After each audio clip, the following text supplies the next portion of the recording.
Ya, Anda kembali menyaksikan Investime dan tema kita adalah kendaraan nggak butuh perlindungan siapa bilang ya. Ternyata proteksi bukan hanya untuk kesehatan saja, bukan hanya untuk kondisi kejiwaan saja begitu ya, tetapi ada kendaraan yang nilai asetnya harus dijaga, makanya kita butuhkan yang namanya proteksi ya. Seperti apa dan seberapa penting begitu ya kendaraan-kendaraan kita ini diproteksi dengan asuransi. Saya akan ngobrol bersama dengan Christian Wanandi, Presiden Direktur Aswata lewat sambungan Zoom.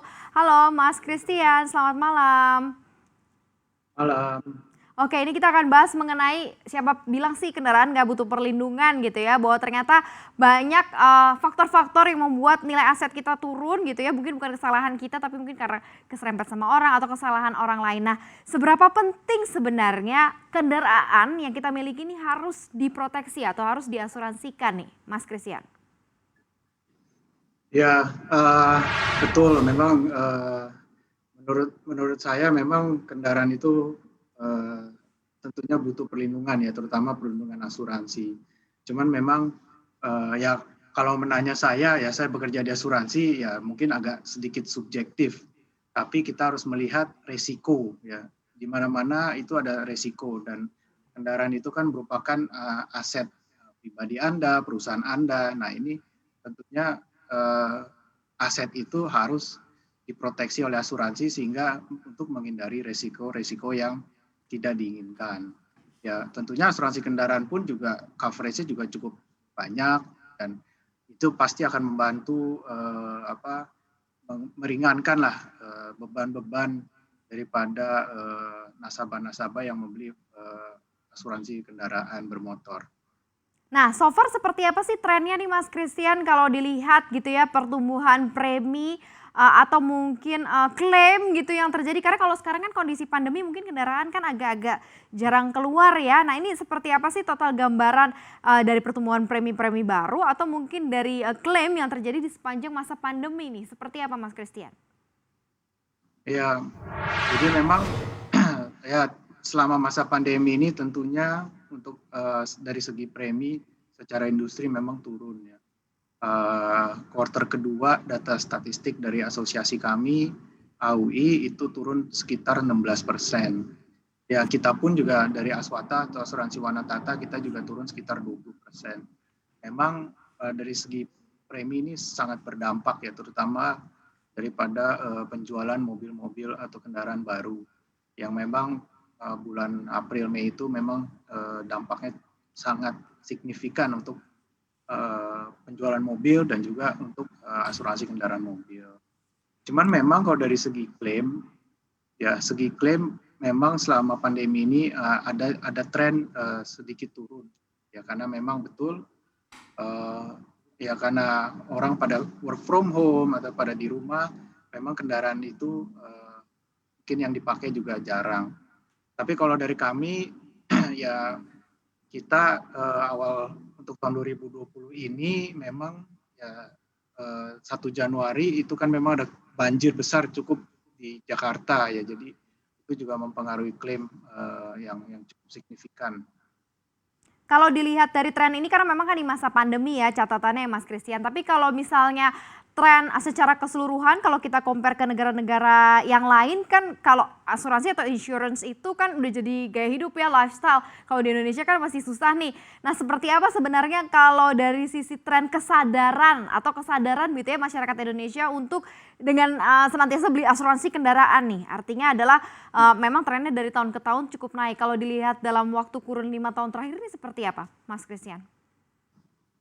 Ya memang Indonesia ini memang kalau untuk asuransi kendaraan agak sedikit berbeda ya dengan negara-negara tetangga kita atau negara lain ya. Kalau di kita ini memang yang kita cover ini adalah kendaraan bermotornya. Dan kalau negara lain itu yang wajib itu biasanya third party liability-nya. Jadi memang basicnya itu sudah berbeda. Dan kita juga tidak diwajibkan oleh pemerintah untuk mempunyai setiap pembelian mobil itu harus punya asuransi mobil kecuali beli dari lewat multi finance atau perbankan. Nah itu baru wajib untuk ada harus punya polis asuransi kendaraan bermotor. Tapi kalau selama kreditnya sudah lunas, sudah kelar, ya itu tinggal kesadaran masyarakat atau kesadaran nasabah apakah akan mau diperpanjang atau mereka akan menanggung risikonya sendiri.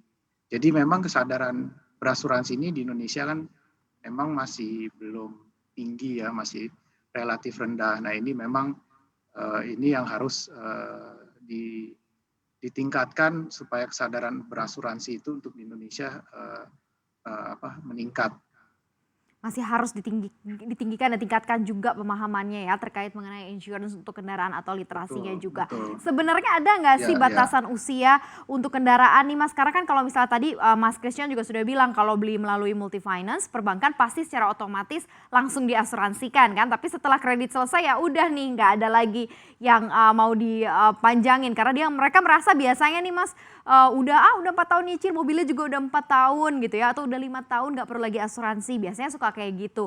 Atau mungkin ada yang ngerasa bahwa udah beli aja deh nggak apa-apa kan jarang juga keluar, ditaruh di rumah jadi nggak perlu asuransi.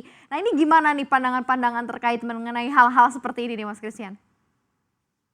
Iya, mungkin tiap perusahaan asuransi memang kebijakan underwriting-nya beda-beda ya. Tapi mungkin saya melihat sih rata-rata maksimum usia biasanya 8 sampai dengan 10 tahun.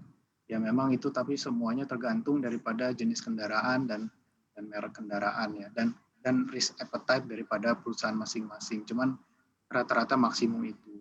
Yang biasanya di luar dari di atas 8 sampai 10 tahun memang hanya di cover TLO atau basic saja, total loss only. Ya, yang biasanya di bawah 8 tahun kebanyakan masih all risk ya, yang coverage-nya hampir semuanya di cover. Gitu. Jaminannya. Bedanya apa sih Mas secara detail gitu ya antara total loss only atau all risk gitu, antara yang rusaknya mungkin di bagian-bagian tertentu sama yang keseluruhan nih, mungkin perbedaannya apa nih antara dua proteksi jaminan asuransi kendaraan ini Mas Christian? Iya, kalau total loss kan memang itu hanya basic ya. Jadi basicnya itu ya seperti pencurian dan juga kondisinya kalau misalnya terjadi kecelakaan kerusakannya harus minimum 75% daripada harga mobil. Itu baru bisa diganti. Ya, jadi memang ya dari segi premi juga tentunya lebih rendah.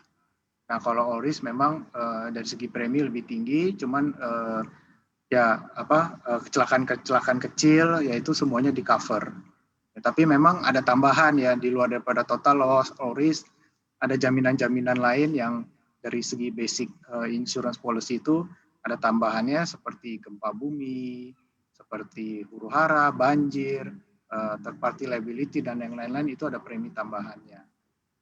Oke, ini hanya berlaku untuk yang all risk saja ya. Benar nggak sih hanya untuk kendaraan yang harganya di atas 300 juta? Berarti kalau misalnya belinya low cost green car atau LCGC ini nggak bisa dong ya ikut asuransi all risk atau sebenarnya seperti apa nih? Enggak. Ada di bawah 100 juta, di bawah 50 juta pun bisa di cover kok. Itu ada kategorinya. Kita kan memang kalau untuk rate mengikuti daripada tabel premi daripada regulator dari OJK yang menggunakan statistik beberapa 5 tahun ke belakang industri hasil daripada kendaraan bermotor. Jadi di bawah 300 juta ada, bisa di 100 juta pun juga bisa, cuman ada preminya memang agak berbeda, cuma bisa di cover. Oke, berarti agak berbeda tapi bisa-bisa aja gitu ya untuk di cover ya untuk pemilik kendaraan mungkin dengan harga low cost green car. Nah tadi Mas Christian juga sudah mention ya ada beberapa yang bisa ditambah-tambahkan gitu ya. Ada juga yang bisa diperluas nih. Apa sih sebenarnya khususnya untuk kita mengacu ke all risk nih apa-apa saja harus diperluas? Padahal kan sebenarnya proteksinya udah all risk nih segala resiko. Seperti apa Mas Christian? Ya memang tambahan itu atau optional yaitu bisa kayak seperti perlindungan banjir, huru-hara, gempa bumi, teroris atau sabotase, yaitu merupakan tambahan-tambahannya yang memang dari standar polis all risk itu belum di cover. Ya. Third party liability juga, ada personal accident juga, yang itu bisa dimasukkan di dalam sebagai optional daripada polis all risk kendaraan bermotor. Jadi ya saya rasa tambahan-tambahan ini memang ya tinggal tergantung kesadaran masyarakat ya, apa yang mereka perlukan. Tapi saya rasa ini cukup penting lah ya untuk di-cover supaya memang benar-benar melindungi kendaraan bermotor atau aset-aset yang dimiliki. Kalau di Indonesia nih biasanya jatuhnya pilihan lebih banyak yang mana sih Mas Christian? Lebih pilih yang total loss only ataukah justru malah all risk justru menjadi pasar sendiri nih di Indonesia? Seperti apa? Biasanya sih mobil baru udah pasti all risk ya. Biasanya 5 tahun ke bawah itu rata-rata lebih masyarakat lebih banyak beli polis all risk. Tapi di atas itu ya ada juga yang total loss. Tapi ya tergantung appetite mereka, tergantung budget mereka atau resiko apa yang mereka inginkan gitu. Jadi nggak ada acuan tertentu, tapi memang rata-rata biasanya ya mungkin all risk karena mobil baru ya masih disayang-sayang kali ya, mungkin statistiknya begitu. Masih disayang-sayang gitu ya, masih melihat bahwa ini potensi masih muda, umurnya selalu seperti itu ya Mas ya. Nah, seperti apa sih sebenarnya mungkin kita kasih gambaran nanti lebih detailnya cara perhitungan premi, apalagi kalau ngomong sama milenial kan memang harus sesuai budget, harus budgetable. Nah ini lebih detailnya gimana nanti kita ngobrol abis jeda, kita jeda terlebih dahulu, jangan kemana-mana, kita masih ngobrolin kendaraan gak butuh proteksi, siapa bilang gitu ya. Nanti kita akan ngobrol lebih lanjut bersama Christian Monandi, Presiden Direktur Aswata, hanya di Invest Time.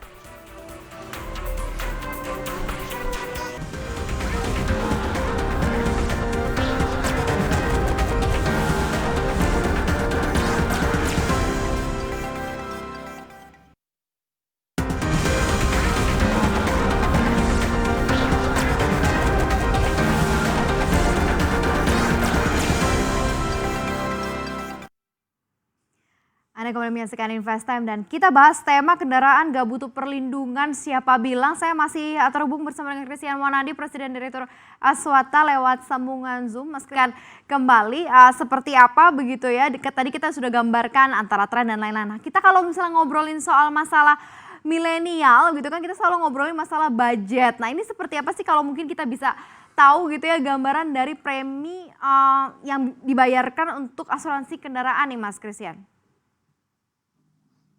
Ya memang kalau untuk kendaraan bermotor untuk tarif premi kan itu sudah menggunakan rate dari OJK ya. Memang dibagi kategorinya memang dibagi, ada yang all risk, TLO, terus juga ada wilayah 1, 2, 3, ada kategori harga, uang pertanggungan. Jadi itu semua ada tabelnya dan itu sudah sesuai dengan statistik daripada klaim yang terjadi mungkin 3-5 tahun ke belakang. Jadi memang tiap daerah, tiap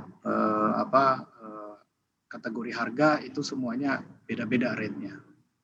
Nah, faktor awal penentu tinggi atau rendahnya premi ini terletak di mana Mas? Harga mobilnya ataukah apanya Mas? Kita lebih mengacu kepada apa? Jangan-jangan nanti kan takutnya ada yang bisa punya kendaraan harga 300-500 juta gitu ya, tapi dia pengen premi yang murah gitu. Nah ini seperti apa nih? Ya pasti tarif tabel itu kan dikalikan dengan uang pertanggungan harga mobilnya ya. Cuman tarifnya tuh kalau harga pertanggungannya makin kecil, secara unit rate-nya itu lebih tinggi dibandingkan dengan uang pertanggungan tinggi, itu unit rate-nya lebih rendah. Jadi misalnya contoh, mungkin harga mobil 100 juta lah low cost car ya misalnya. Itu mungkin misalnya contoh yang saya nggak hafal persis tabelnya berapa, cuman mungkin di wilayah Jakarta kan wilayah 2 itu mungkin let's say 3% gitu, atau ya yang gampangnya lah mungkin 3%. Nah, itu dengan 100 juta. Tapi kalau misalnya mobil 300 juta, mungkin itu masuk kategori 3. Nah, kategori 3 dengan wilayah yang sama, tentunya secara rate-nya itu mungkin hanya 2,2 apa 2,1 gitu. Jadi tapi tetap dikali 300 juta. Nah, jadi memang secara unit rate kategorinya semakin tinggi, itu rate-nya lebih lebih rendah. Karena Oke. ya dasarnya memang yang pertama adalah klaim, dan kita tahu kedua ya dari harga spare part, dari harga pengerjaan misalnya body repair ya, itu kan nggak dibedakan mobil A dan mobil B. Ya mobil 300 juta dan mobil 100 juta itu kan cost daripada pekerjaan kan sama. Ya, dan spare part pun juga kurang lebih bisa sama gitu. Jadi makanya secara unit rate-nya yang harga rendah kendaraan yang rendah itu memang lebih mahal, Oke, itu kalau lebih ditentukan tinggi oleh lah. dasar premi oleh harga kendaraan ya. Wilayah juga menentukan. Nah, ini kenapa wilayah menjadi juga salah satu faktor nih, Mas Christian. Apa yang bisa kita lihat juga nih? Iya, wilayah itu memang semuanya sih berdasarkan statistik ya. Jadi klaim rasio wilayah 1 tuh Sumatera, wilayah 2 itu Jakarta dan sekitarnya, dan wilayah 3 tuh banyakan Indonesia Timur. Ya memang rate-nya beda-beda, bisa di sana bisa lebih mahal, di sini bisa lebih murah, dan juga cost pekerjaan dan spare parts di daerah itu biasanya rata-rata lebih mahal karena adanya faktor daripada transportasi, logistik dan yang lain-lain. Jadi tapi basicnya itu semuanya berdasarkan data statistik klaim dari seluruh perusahaan asuransi yang diberikan kepada yang diolah bersama asosiasi dan OJK. Oke, berarti kalau teman-teman milenial bisa cek nih ya, beli mobilnya di mana, harganya berapa, terus asuransinya nanti kira-kira akan berlaku seperti apa gitu ya. Jadi ada gambaran gitu, jadi jangan jadi protes. Nah, kalau misalnya dilihat nih kan ada banyak sekali kalau sekarang peruntukan mobil nih, Mas Christian, misal beli mobil terus untuk di-online kan gitu ya, terus atau mungkin untuk kegiatan distribusi atau untuk usaha gitu. Nah, ini seperti hal-hal seperti ini kalau mau diasuransikan nih masuk ke kategori seperti apa? Misalnya gitu ya, kalau misalnya beli mobil hanya untuk menjadi usaha gitu ya, punya usaha lagi seperti apa, Mas? Ya, biasanya peruntukan itu memang benar memang mempengaruhi daripada premi ya, karena memang dari segi resiko kan juga berbeda. Maksudnya kendaraan pribadi atau yang kita gunakan sehari-hari itu kan tentunya berbeda dengan kendaraan komersial contohnya, karena komersial itu kan ya mungkin daripada load-nya penggunaannya itu kan jauh lebih tinggi daripada kendaraan pribadi, makanya biasanya itu ada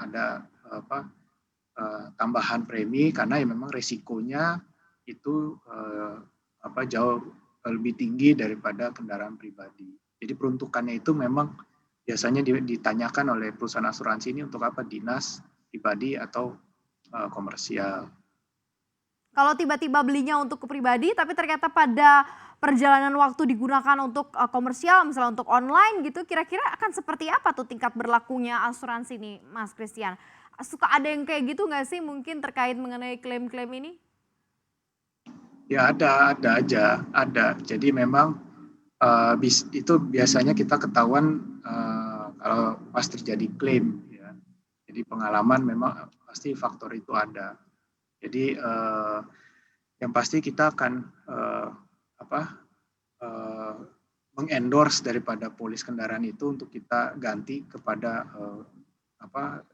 penggunaannya untuk komersial dan ada tambahan premi. Biasanya begitu. Tapi ya Statement di setiap perusahaan awal ya. tentunya beda.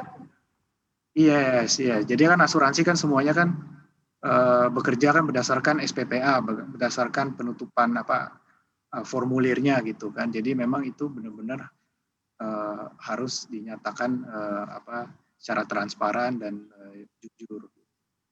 Oke, Mas Christian nih sudah banyak yang antri bertanya lewat Instagram @CNBC Indonesia.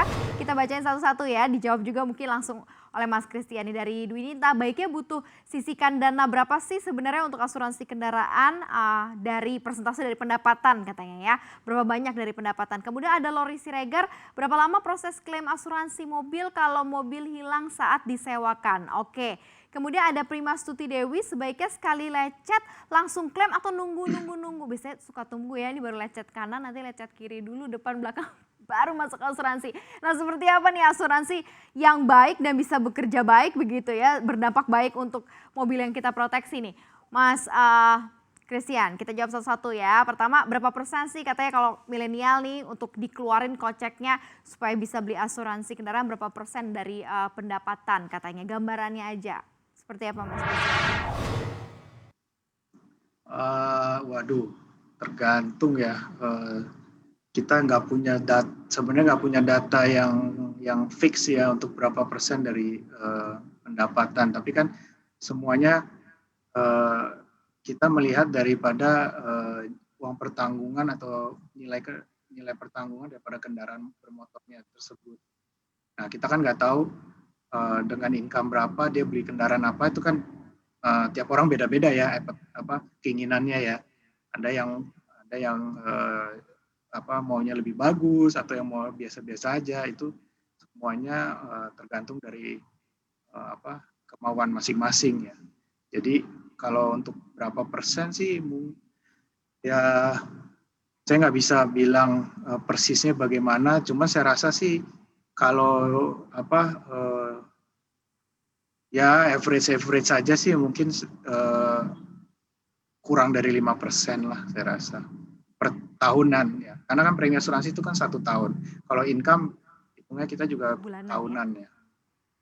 Income bulanan bayar premi asuransi 1 tahun ya. Yang jelas sih faktor Ya, pertama adalah harus berapa persen adalah mobil apa yang Anda beli gitu ya. Itu juga sudah sesuai dengan batas kemampuan dari teman-teman. Itulah ya cerminannya adalah iya mobilnya. betul. Nah Ya. Mas, ini kalau lanjut ya, kalau misalnya klaim asuransi ini berapa lama katanya biasanya? Kalau misalnya sampai mobilnya hilang dan hilangnya ini justru karena disewakan. Jadi ini mobilnya tadinya beli untuk komersial, waktu disewakan hilang. Nah ini seperti apa biasanya runutan dari klaim gitu ke asuransi kalau terkait mengenai hal ini nih sampai dengan hilang? Iya, biasanya memang kalau mengenai klaim terutama kehilangan ya, tentunya kan itu ada beberapa tahap yang harus kita sama-sama lah kita harus jalankan daripada perusahaan asuransinya dan juga dari nasabahnya ya. Karena ya tentunya harus ada pelaporan yang pertama, terus setelah itu kita juga mungkin melakukan survei dan meminta kronologisnya. Cuma kita juga memerlukan pasti data-data mungkin daripada surat kepolisian atau dari yang dokumen-dokumen yang lain yang kita perlukan. Nah, kerjasama itu kalau memang kita bisa mendapatkannya cepat dan lengkap, tentunya proses klaim akan jauh lebih cepat. Jadi intinya kalau memang terjadi sesuatu klaim itu harus ada kerjasama dan komunikasi antara perusahaan asuransi dan nasabah supaya klaim itu bisa diproses dengan cepat. Ya kalau ditanya average sih saya rasa ya kalau semuanya dokumen dengan lengkap ya surat-suratnya lengkap dan yang lain-lain sih mungkin 1-2 bulan mestinya sudah beres. 1 bulan sudah beres gitu ya. Nah ini terkait mengenai kehilangan nih Mas Christian. Sebenarnya proteksi dari asuransi kendaraan ini juga termasuk misalnya mengasuransikan gak sih barang, misalnya mobilnya hilang tapi ternyata di dalam tuh ditaruh misalnya laptop, ada ketinggalan mungkin handphone atau berbagai macam hal-hal benda-benda berharga gitu yang juga ikut terproteksi di dalamnya gitu ya. Apakah ada include begitu seperti itu ataukah memang ini harus tambahan lagi? Nah seperti apa nih Mas Christian? Ya kalau all risk sih di cover ya, di cover. Cuman kita juga yang penting ada pembuktian yang kuat. Gitu. Bukti-bukti yang ada itu harus dokumennya harus diserahkan ke kita. Cuman ya kalau all risk sih di cover. Kalau all risk di cover, oke. Ini pertanyaan selanjutnya, sebaiknya nih kalau lecet 1 kali misalnya diserempet langsung klaim, atau iyalah masih sebelah kanan, nanti sebelah kiri dulu, baru semuanya gitu. Atau sebaiknya seperti apa sih agar dampak asuransi ini berasa banget nih terhadap nasabah, Mas Christian? Ya, yang pasti kalau terjadi klaim, kita bukan mengharapkan lah, sebenarnya semua tertanggung itu wajib lapor.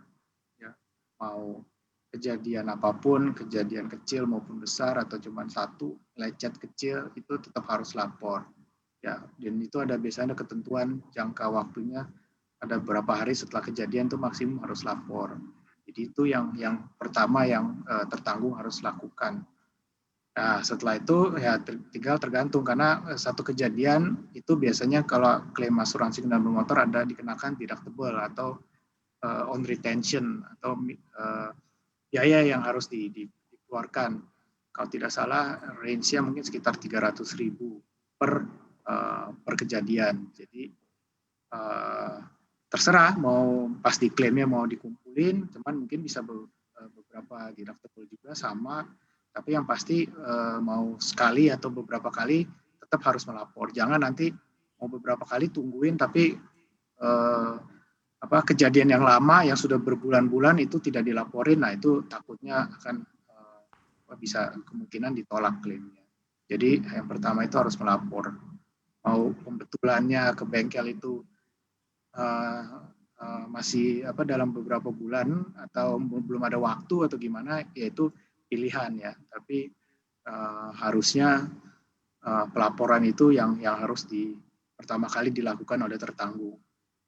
Oke, jadi tidak usah menunggu begitu ya, biarkan nanti dicatat terlebih dahulu begitu ya, apa-apa saja yang mungkin jadi kerusakan gitu dan harus menjadi hak nasabah juga yang sudah membeli asuransi kendaraan. Terima kasih atas waktunya ya Mas Christian Wanandi, Presiden Direktur Aswata sudah ngobrol bersama dengan kami di Invest Time.